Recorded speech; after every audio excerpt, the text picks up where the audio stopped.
30 अक्टूबर 1990 और 2 नवंबर 1990 को इसी अयोध्या में राम भक्तों पर, राम सेवकों पर गोलियां चलाई गई थी। राम भक्तों पर आज से 31 वर्ष पहले गोलियां चला रहे थे, आज वो आपकी ताकत के सामने झुके हैं। अब लगता है कि अगर कुछ और वर्ष आप इसी प्रकार से ले चले तो अगली कार सेवा के लिए वे और उनकी पूरी खानदान लाइन पर खड़े होते हुए दिखाई देंगे।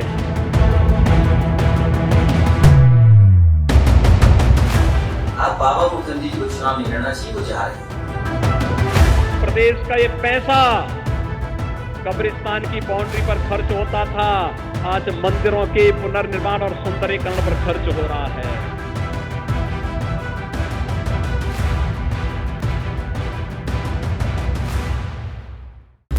नमस्कार, मैं हूं पंकज झा।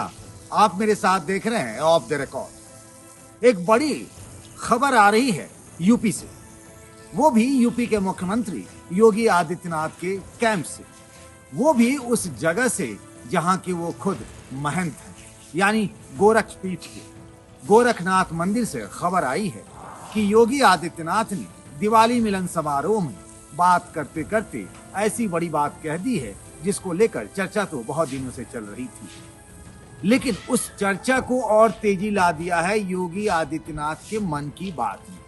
अब क्या हुआ, कैसे हुआ, ये सब पूरी बात आपको विस्तार से बताते हैं कि आखिर योगी जी के मन में क्या चल रहा है, और वो चल भी रहा है तो आखिर क्यों चल रहा है। और ऐसा होने से यूपी की राजनीति में जो कुछ महीनों बाद यूपी में विधानसभा चुनाव होने वाले हैं, क्या बदलाव हो सकता है। खासतौर से तब जब अखिलेश यादव के कैंप से ये खबर आई कि अखिलेश यादव इस बार विधानसभा का चुनाव नहीं लड़ेंगे। हालांकि बाद में इसमें एक चीज और जोड़ दी गई कि ये फैसला पार्टी करेगी। समाजवादी पार्टी ने तय किया है और समाजवादी पार्टी तय करेगी, और मैदान में चुनाव जब होगा तो चुनाव में होंगे मैदान में। ये क्या बात हुई, आप क्या कह रहे हो? पार्टी तय करेगी। हालांकि अखिलेश यादव खुद उस पार्टी के राष्ट्रीय अध्यक्ष हैं। चलिए अब बात विस्तार से करते हैं। गोरखनाथ मंदिर में, जो गोरखपुर में है, जिसके पीठाधीश्वर हैं योगी आदित्यनाथ, जो नाथ संप्रदाय से आता है, उस गोरखनाथ मंदिर में दिवाली मिलन समारोह में वहां के कुछ स्थानीय पत्रकारों को बुलाया था योगी जी ने, मिठाई खिलाने के लिए, मुंह मीठा करने के लिए। दिवाली में वो इस तरीके से मिलते रहते, तो मिलन समारोह हो रहा था। तो पत्रकार जब जुटे तो उनके मन में कई तरह के सवाल थे और उन सवालों के जवाब योगी आदित्यनाथ को देने थे। बहुत सारे सवाल जवाब हुए, लेकिन एक जवाब के सिलसिले में योगी आदित्यनाथ ने अनौपचारिक तौर से, क्योंकि ये जो सम्मेलन था ना, मिलन समारोह था पत्रकारों का, उसमें एक शर्त रखी गई थी कि इसकी कोई तस्वीर या कोई वीडियो नहीं बनेगा। इसीलिए ये जो दिवाली मिलन समारोह था योगी आदित्यनाथ का, उसकी ना तो कोई तस्वीर है ना ही कोई वीडियो है। वो जो कह रहे थे वो अनौपचारिक तौर पर था, यानी आपस में बातचीत करते हुए उन्होंने ये बातें कही। उन्होंने कहा कि मैं चाहता हूं कि चुनाव लड़ूं और हर नेता को चुनाव लड़ना चाहिए, लेकिन ये फैसला केंद्रीय संसदीय बोर्ड करेगी, यानी बीजेपी की जो पार्लियामेंट्री बोर्ड है वही तय करती है, वही टिकट बांटती है कि कौन सा व्यक्ति कहां से चुनाव लड़ेगा या नहीं लड़ेगा। योगी आदित्यनाथ ने यह भी कहा कि मैं चुनाव लड़ता रहा हूं, और ये बात सही भी है।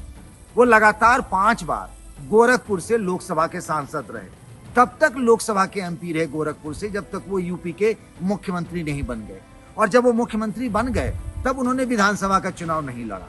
आज वो एमएलसी हैं, यानी विधान परिषद के सदस्य हैं, और अब उनके मन में है कि वो चुनाव लड़ें, और वो कहते भी हैं। उन्होंने साफ तौर पे कहा कि राजनीति में जो हैं, जो नेता हैं, उन्हें चुनाव लड़ना चाहिए, और राजनीति में अगर नेता चुनाव नहीं लड़ेगा तो फिर करेगा क्या। पूरी राजनीति तो इसी को लेकर होती है। इस टिकट की मारामारी में क्या क्या नहीं होता है। पति पत्नी, भाई बहन, बाप बेटा सब एक दूसरे के अलग हो जाते हैं, आमने सामने हो जाते हैं चुनाव को लेकर, टिकट को लेकर के। इतना बड़ा माहौल होता है, इतनी बड़ी चीज होती है एक टिकट।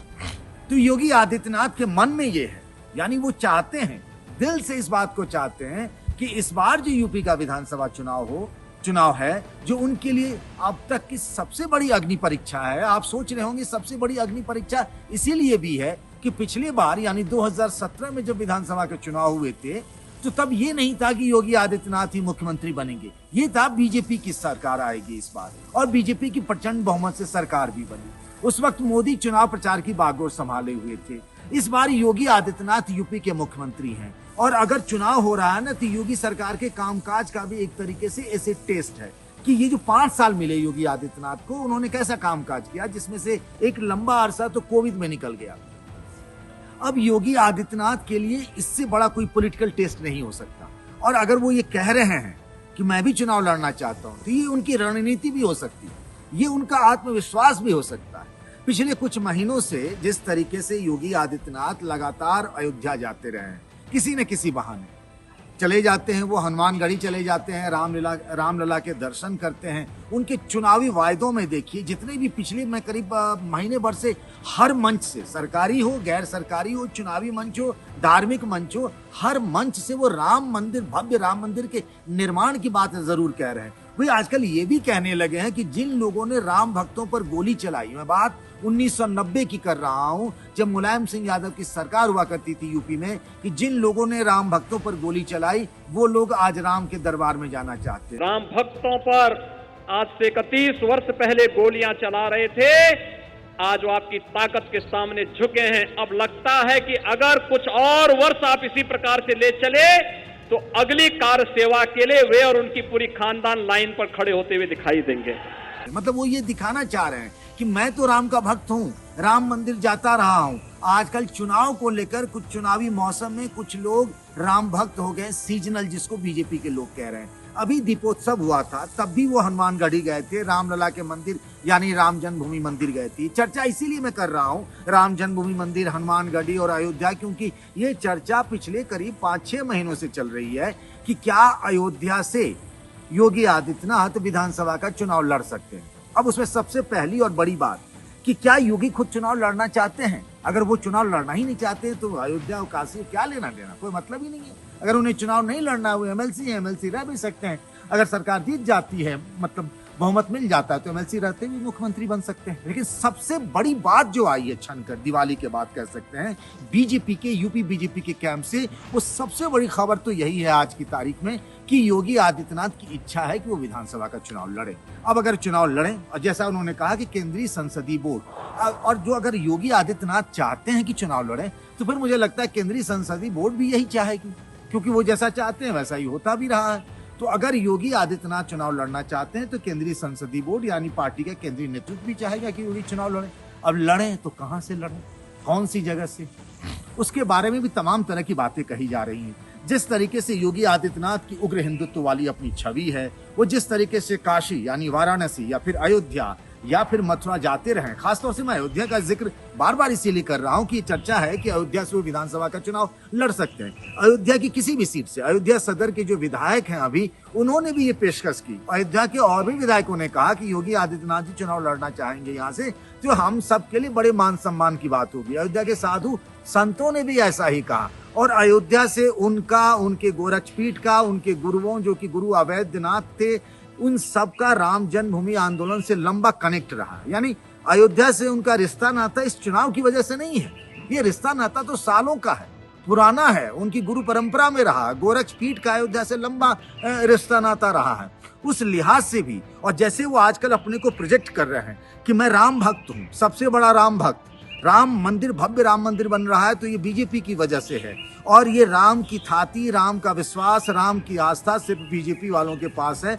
तो वो जो एक नैरेटिव है ना हिंदूवादी, जिस तरह से देखिए जैसे जैसे चुनाव करीब आ रहा है, जिस बात की हम बार बार चर्चा कर रहे थे कि क्या होगा, तो ऐसा लग रहा है कि उग्र हिंदुत्व जो है वो एजेंडा होगा। जिस तरीके से कहा जा रहा है कि जिन लोगों ने राम भक्तों पर गोलियां चलवाई थी, उनका पूरा परिवार अगर अगली बार कोई कार सेवा होगी तो लाइन में लगे नजर आएंगे, इस तरीके से बातें कहना सीधा सीधा उग्र हिंदुत्व की तरफ ही इशारा कर रहा। और पिछला चुनाव भी उग्र हिंदुत्व के नाम पर लड़ा गया था। देखिए ना किस तरीके से प्रधानमंत्री नरेंद्र मोदी ने शमशान और कब्रिस्तान की बात कही थी, और उसी बात को आगे बढ़ा रहे हैं योगी आदित्यनाथ, जब वो कहते हैं कि शमशान बनाने में जो पैसा खर्च होता था पिछली सरकारों में यानी अखिलेश यादव की सरकार में, तो वो पैसा अब मंदिर और धार्मिक स्थलों के विकास में खर्च हो रहा है। प्रदेश का ये पैसा कब्रिस्तान की बाउंड्री पर खर्च होता था, आज मंदिरों के पुनर्निर्माण और सुंदरीकरण पर खर्च हो रहा है। जो डिप्टी सीएम है केशव प्रसाद मौर्य, उन्होंने तो अयोध्या के दीपोत्सव में यहाँ तक कह दिया कि अयोध्या तो पहली झांकी है, काशी मथुरा, अयोध्या हमारी है और काशी मथुरा भी बाकी है, तो हिंदुत्व एजेंडा होगा। तो जो पहली खबर आई है बड़ी कि योगी चुनाव लड़ना चाहते हैं, तो दूसरी बात भी उसके साथ हो सकता है कि अयोध्या से वो विधानसभा का चुनाव लड़ सकते हैं, या फिर उनके मन में हुआ तो गोरखपुर से भी। काशी, चूंकि वाराणसी जहां से खुद नरेंद्र मोदी प्रधानमंत्री हैं, इस बात की गुंजाइश कम होगी कि योगी आदित्यनाथ भी वहां से चुनाव लड़े। तो मुझे लगता है विकल्प के तौर पर गोरखपुर और अयोध्या का नंबर पहले आता है, तो हो सकता है कि योगी आदित्यनाथ विधानसभा का चुनाव अयोध्या से लड़े।